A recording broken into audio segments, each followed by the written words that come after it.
Bonjour à tous, j'espère que vous allez bien et on se retrouve aujourd'hui avec un tutoriel format classique qui va être un tutoriel maquillage et on va faire ce look là que j'ai réalisé avec la mini Stone Vibe palette que j'avais acheté chez Sephora lors des journées Gold du mois d'octobre. Et puis donc on va faire un teint complet et puis on va voir en fait ce qu'elle donne et ce qu'il est possible de faire, si elle vaut le coup, si elle est super bien pigmentée. Donc si ça vous intéresse, écoutez, n'hésitez pas à regarder le tuto. Et puis si vous aimez, pensez à me laisser un petit pouce, ça me fera plaisir. À tout de suite.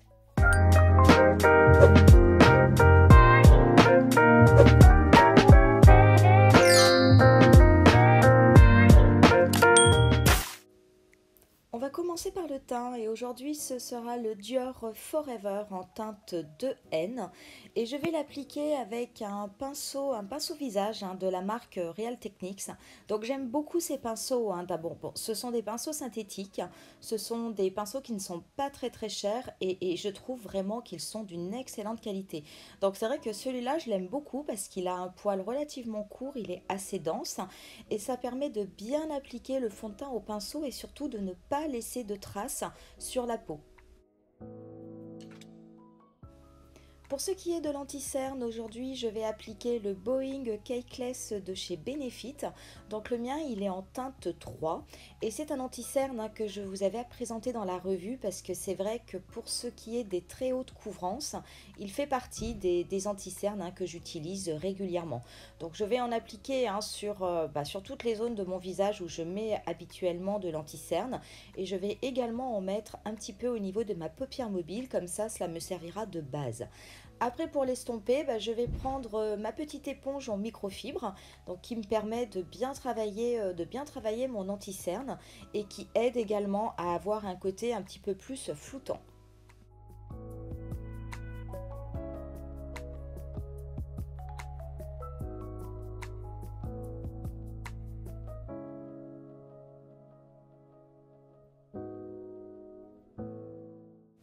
Au niveau de la poudre, aujourd'hui je vais appliquer ma baking powder de chez Laura Mercier qui est un produit que vous voyez souvent dans mes tutoriels. Donc je commence par l'appliquer en tapotant sur ma joue et après je lisse avec mon pinceau. Donc c'est une poudre qui est vraiment très fine, très légère. Et pour le pinceau, c'est un pinceau poudre de chez Kiko qui est en fibre de coco, qui est vraiment extrêmement doux et qui n'est pas cher du tout parce que son prix est aux alentours des 10 euros, 10-12 euros maximum.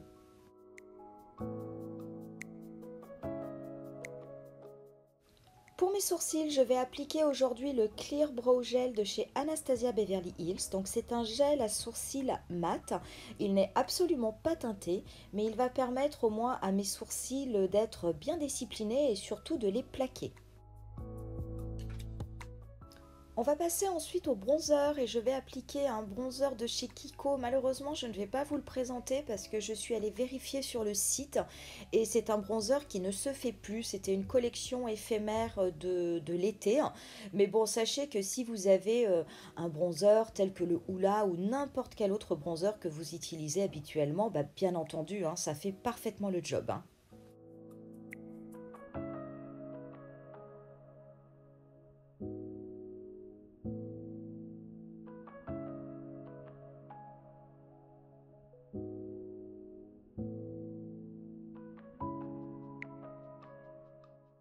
Pour ce qui est de mon blush, je vais mélanger deux blushs de chez Sephora. Vraiment, je trouve qu'ils ont des blushs qui sont absolument sublimes, Sephora. Et je vais en prendre un qui va être un petit peu un rose tendre.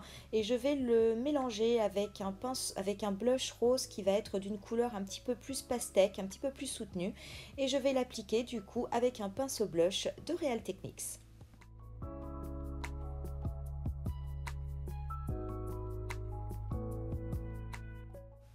Pour l'highlighter, aujourd'hui, je vais travailler avec la palette Strobe Genius de chez NYX et je vais mélanger deux teintes qui sont sur le premier rang, une teinte rosée et une teinte un petit peu bleu-violette. Et je vais en appliquer donc juste au-dessus de mon blush et puis également sur l'arête de mon nez et sur l'arc de Cupidon.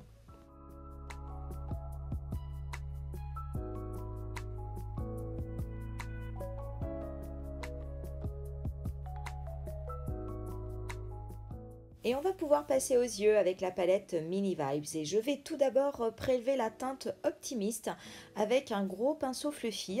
Et cette teinte mate qui est couleur un petit peu beige coquille d'œuf, je vais l'appliquer donc au-dessous de mon sourcil, donc sur toute l'arcade sourcilière.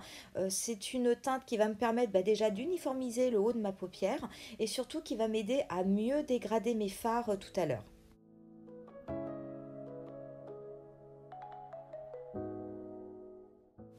Je vais prendre ensuite avec un pinceau MAC 217 la teinte Eclipse que je vais commencer à appliquer en tapotant sur ma paupière mobile au niveau du coin externe et je vais l'appliquer en oblique. Alors attention parce que Eclipse, on dirait que c'est un marron dans la palette et en fait pas du tout. Elle a vraiment des reflets, c'est vraiment un aubergine profond. Donc ça reste une couleur qui est quand même un petit peu plus difficile à travailler que les marrons, les beiges, enfin que toutes ces couleurs nude. Donc moi je l'applique en tapotant tout d'abord. Je vais légèrement sur le coin externe la remonter un petit peu plus au-dessus de mon pli paupière. Et après avec la tranche de mon pinceau, je vais commencer à dégrader la couleur de façon à ce qu'il y en ait sur mon pli paupière. Mais alors attention au niveau du pli paupière, je ne vais pas jusqu'au coin interne de mon œil. Le premier tiers de mon pli paupière, je vais pour le moment le laisser libre. Une fois que j'ai fait ça, je garde le même pinceau et je vais commencer à essayer de structurer la forme externe de mon maquillage. Donc pareil, toujours avec la tranche de mon pinceau, je fais des petits mouvements de va-et-vient de façon à prononcer un petit peu plus la forme en V que je veux au niveau du coin externe, ce qui donnera un effet un petit peu plus allongé. Et pour le moment, on s'occupe plutôt de construire ce maquillage comme un canevas, puisqu'en fait, on viendra le dégrader plus tard avec une teinte de transition.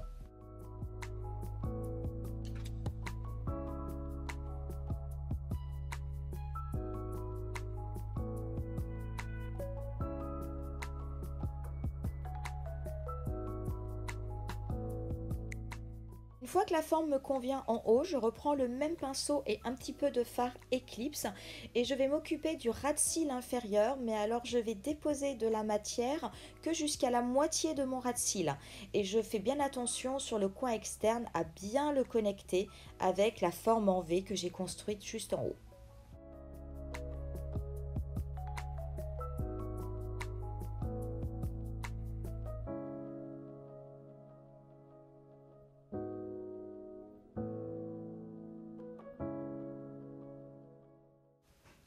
Une fois que j'ai fait ça et que la forme me convient, je vais prélever la couleur Attraction avec un pinceau 231 de chez Zoeva et je vais me servir de cette couleur pour dégrader. Donc je vais vraiment appliquer mon pinceau au niveau du bord de la couleur Eclipse que j'ai appliqué juste avant et je vais vraiment dégrader légèrement les contours. Donc je commence par faire des petits mouvements circulaires en partant du coin externe et par contre la couleur Eclipse, elle, je vais l'appliquer vraiment jusqu'au coin interne de mon œil. Donc je n'hésite pas à faire des petits mouvements de va-et-vient de façon à ce que le contour soit bien fumé. Et je n'oublie pas bien entendu de faire comme j'ai fait une forme en V, de dégrader également le bas de mon maquillage et de dégrader également Attraction sur mon ras de cils inférieur de façon qu'il y ait un effet fumé sur la totalité de mon œil.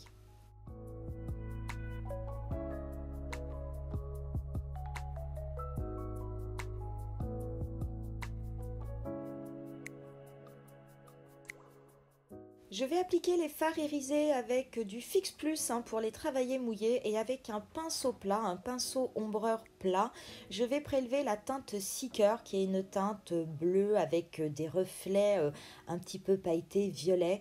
C'est vraiment une très très belle teinte et en étant mouillé, je pense que ça va aussi me permettre d'avoir un petit peu plus d'intensité. Donc avec mon pinceau plat, je vais l'appliquer au niveau du centre de ma paupière mobile. Je vais légèrement le remonter jusqu'à mon creux paupière, mais je ne vais pas dépasser mon creux paupière. Et par contre, au niveau du coin externe, je vais également bien le dégrader avec la couleur d'intensité que j'avais prélevée en tout début de tutoriel. Donc pour obtenir l'intensité que vous souhaitez, vous pouvez tout à fait rajouter de la matière. Bon, il ne faut pas en prélever beaucoup en une fois parce que sinon vous risquez d'avoir une épaisseur sur la paupière, mais il ne faut pas hésiter à en rajouter petit à petit. Pour faire le coin interne de ma paupière mobile, je garde le même pinceau que je vais simplement retourner et je vais prélever la couleur Radiette qui est une couleur irisée qui a des teintes un petit peu rose nude, et je vais l'appliquer donc toujours mouillé au niveau du coin interne du premier tiers de ma paupière mobile, et je vais la dégrader donc avec la couleur Seeker que j'ai mis sur le centre de ma paupière.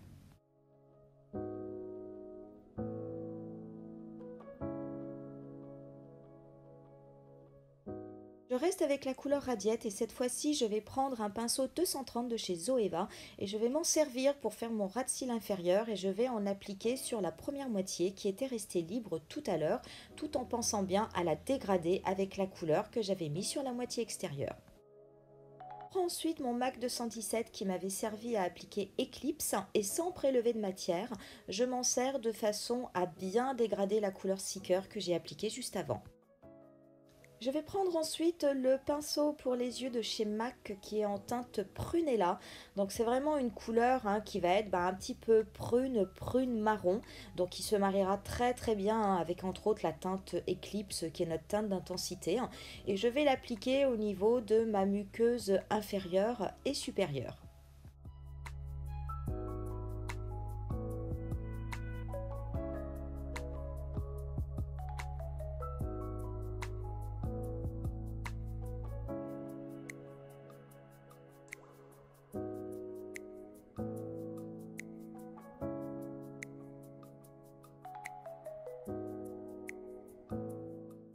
Pour le mascara, on va appliquer le Outrageous Curl de chez Sephora et c'est un mascara que j'aime beaucoup parce qu'il a une toute petite brosse, ce qui permet de bien travailler les cils du bas. Et par contre, au niveau de ce mascara, il est très liquide, donc il faut quand même faire attention quand on applique à ne pas mettre trop de produit. Et après, il ne faut pas hésiter à le travailler. Mais moi, je trouve qu'il fait vraiment un très beau rendu. Et c'est vrai que j'ai vraiment des cils qui ont tendance à être un petit peu plus recourbés et qui tiennent bien la courbure.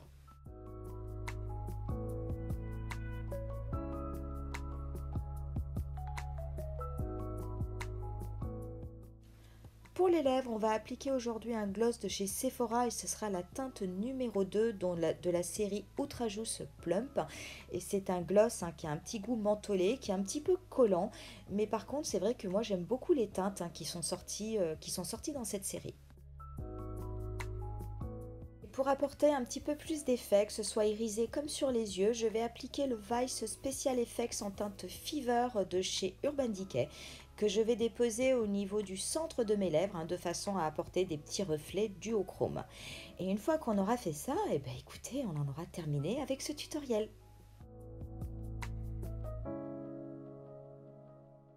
Voilà pour le look final, donc j'espère que ça vous aura plu. Mais écoutez, moi cette petite palette, cette mini Stone Vibe, honnêtement je la trouve très très belle. Donc aujourd'hui c'est vrai que j'ai choisi de travailler ces fards de façon mouillée, parce que je voulais qu'il y ait vraiment plus d'intensité. Mais je referai un tutoriel où j'essaierai de les travailler, cette fois-ci de les travailler secs, ou de les travailler éventuellement avec une base irisée, pour voir si ça suffit pour faire vraiment ressortir cette couleur. Donc moi je la trouve très jolie, donc cette couleur là elle est vraiment très très belle. Celle-ci également, la rose que j'ai mis au niveau du coin interne de mon œil, elle est vraiment sublime. Et puis peut-être que la prochaine fois on fera un autre tutoriel de façon à utiliser la teinte verte.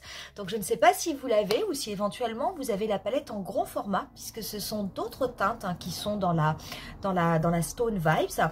Mais en tout cas moi celle-là je l'aime beaucoup, c'est vrai que c'est un achat que je ne regrette pas du tout. Donc si c'est un maquillage qui vous plaît, écoutez, j'espère que vous le referez. Donc n'hésitez pas à me le dire en commentaire. Et puis moi je vous laisse avec quelques photos du look final et je vous dis à bientôt pour un nouveau tutoriel. Bye!